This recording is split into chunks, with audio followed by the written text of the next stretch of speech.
Hello everyone. Well, as I mentioned in the previous video, the comic explaining Gordon's backstory finally got released.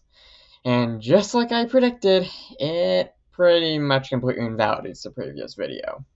Okay, well, I should probably start by catching everyone up to speed on my theory in the last one. To summarize, I said that Gordon was another ancient bird from the beginning of the timeline who moved up north to avoid the war started by Melody. The bird just kind of stumbled upon him during the events of Bounce. And then the comic came out and said basically the opposite of that. I apologize, I went to the previous live action. Apparently, he started out in Canada, at least what I very much believe to be Canada, and then was blown over to Piggy Island in a big old storm where he hid underground during a lot of the events of the timeline.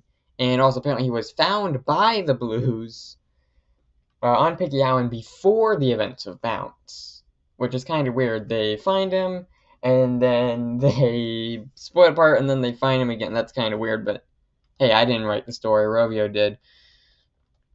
Okay, but before we move on, I did want to give my take on what I believe to be a bit of a misconception started by the comic. That being the idea that the pigs invented the slingshot. Because I don't necessarily think that this is the case. While it is true that the pigs invented the slingshot in the movie universe, there's no real evidence to suggest that this carries over to the games. Well, besides the tons of movie elements being included in the classic dimensions for some reason.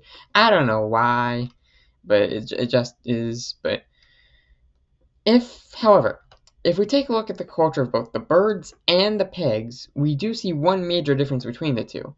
The birds are more nomadic, living within the natural environment, and the pigs, on the other hand, are more like humans in the sense that they have more advanced technology and live in a more advanced city, at least compared to the birds, technology-wise. And while you could say that this is evidence that the pigs could have made the slingshot, I personally think it's more likely that because the pigs are more innovative with technology, Gordon confused the slingshot for something the pigs could make, rather than confirming it's their own. Though I can see the other interpretation as well. I think we're going to need Rovio to clear this one up. Though they probably not gonna, because why would they? They don't care. Alright, now with that out of the way, it's time to move on with this video. Let's start with one of the more interesting additions to Piggy Island introduced in the comic, the Bird Village. This isn't anything new for the franchise necessarily. We first saw it in the movie, but this is a bit more unique in terms of like the classic universe version of something like that. Now, according to the Blues, due to a bunch of new birds showing up, presumably Melody, Joe, Ruby, and now Gordon, the birds decided to start their own little community somewhere on the island. Okay, what do I think is so important about this?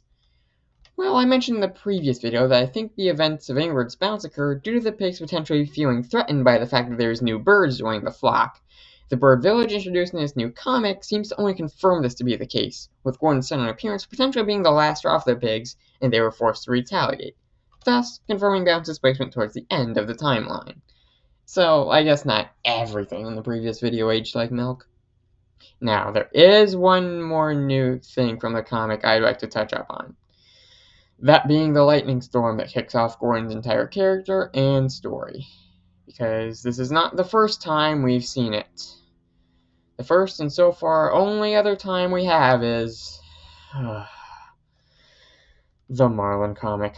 Look, I really don't like this thing. All you need to know is that it introduces a new character and everyone acts like they've known him their entire lives, which they have not. Still, the important thing is what the comic centers around. A purple lightning storm that has some weird multiverse properties to it. Not only does it send Marlin to the Mystery Island universe, which might just be the movie universe anyway, I have a whole separate theory on that, it also shows Red visions of the entire multiverse. So, what do I think is going on with this thing? Well, I think it's pretty clear that Rovio is trying to set up some sort of story arc with this multiverse storm thing. This, to my knowledge, might actually be kind of a first for this franchise, and I'm actually kind of excited to see where it goes. Where it's going, however, that I actually don't know. I still think it's too early, and we don't exactly have enough evidence to say for certain what this is and how it's all going to end. But that doesn't mean I can't make any guesses. My first guess is that the Angry Birds Movie 3 will conclude whatever story arc they're setting up. The only problem with this guess is that Royo seems to care more about general audiences rather than the fans when it comes to the movies. So to the general public, Lightning Storm, which connects the entire multiverse together, would be a pretty strange plot for what they would know as the Slingshot Bird game. My other guess? It may seem a bit out there, but hear me out. I think it may be leading to a potential collab with Fortnite. Think about it for a second. One of Fortnite's main gameplay elements is that all the players in a match are in the eye of a massive storm that slowly shrinks as the match progresses. And guess what it's depicted as? A purple lightning storm that threatens the entire island, just like the one in Angry Birds. Not to mention that Fortnite's multiverse is basically confirmed to be the multiverse, as in every franchise to ever exist ever. Naturally, this would include Angry Birds, but when we zoom in, we see that Angry Birds in itself has a ton of universes under its umbrella. It's possible that because of this, the Storm got quote-unquote confused when trying to get characters from the Angry Birds universe into Fortnite, and thus it now allows for travel between the various universes within the Angry Birds universe, as well as visions of the multiverse in general. But anyway, there you have it. Gordon is a crazy old hermit. The Pigs probably didn't invent the slingshot. My motivations and story are probably correct for Bounce, and Angry Birds might be coming to Fortnite eventually. But what do you think? Am I right? Am I wrong? Am I completely insane? Please let me know in the comments below. Thank you for watching, and I will see you in the next video. Bye bye.